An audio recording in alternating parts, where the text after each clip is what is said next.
car le salaire du péché, c'est la mort. L'homme n'est pas maître de son souffle de vie. Il y a un seul Dieu qui est maître du souffle de vie de l'homme, c'est Jésus de Nazareth. Et ce Dieu nous envoie ici ce soir pour vous dire que la vie qu'il a mis en l'homme, que le souffle de vie qu'il a mis en l'homme n'est qu'une courte durée. Et Jean va le comprendre. Jean va dire dans sa parole que c'est que la vie de l'homme, c'est rien qu'une vapeur qui paraît pour un peu de temps. Après cette vapeur, ta vie disparaître. J'aimerais aujourd'hui ce soir que tu réalises comme Jacques a réalisé que la vie de l'homme n'est qu'une vapeur, que la vie de l'homme n'est qu'une vapeur qui paraît pour un peu de temps. Après cette vapeur est appelée à disparaître. Quand tu vas disparaître, où iras-tu? C'est la question que Dieu te pose ce soir. Où iras-tu? Après ta mort, où iras-tu?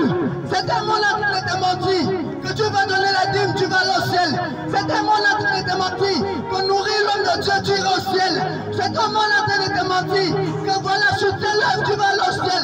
J'aimerais te dire, le ciel n'est pas conditionné par ces choses. Le ciel est conditionné par la repentance. Alléluia. Le ciel est conditionné par la repentance. Le ciel est conditionné par l'acceptation de Jésus-Christ de Nazareth. Parce qu'il est le seul qui est mort pour toi. Il est le seul qui a été sacrifié.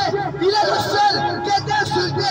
Il est le seul qui a été humilié. D'autres volait sa gloire. Mais j'aimerais te dire aujourd'hui, le roi des cieux n'est couvert que par Jésus de Nazareth. C'est pourquoi il t'interpelle ce soir. C'est tellement tu ne peux pas demain aller à l'église comme à accoutumé. Mais j'aimerais te dire, le fait d'aller tout le temps là-bas à l'église, ça ne va pas te sauver, ça ne te sauvera pas. Mais Jésus-Christ de Nazareth, il se présente comme le sauveur, il se présente comme le délivreur. Il veut changer ta vie, il veut délivrer ta vie, il veut réformer ta vie. Aujourd'hui, certainement, tu as décidé, tu as voulu que Dieu te parle. Certainement depuis tu dis à Dieu de te parler. Certainement depuis tu dis à Dieu de te parler. Le Seigneur te dit aujourd'hui, j'ai écouté ta voix. Tu m'as demandé de te parler. Je te parle aujourd'hui et je te demande de reformer tes voix. Je te parle aujourd'hui et je te demande de reformer tes voix. Je te parle aujourd'hui et je te demande de reformer tes voix. Abandonne l'impudicité, abandonne le mensonge, abandonne la sorcellerie, abandonne tout ce qui t'éloigne de moi et viens à moi. Jésus te parle ce soir.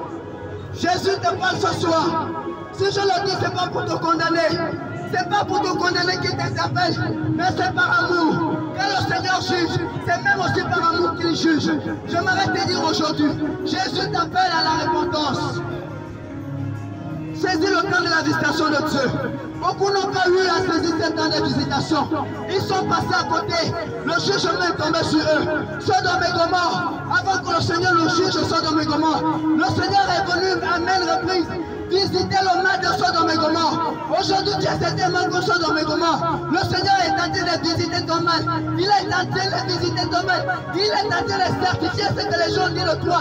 C'est tellement que tu es un voleur, tu es un menteur, tu es un tricheur, tu es un hypocrite, tu es un idolâtre, tu es tout. Mais le Seigneur ne veut pas d'abord te juger. Mais il t'interpelle ce soir.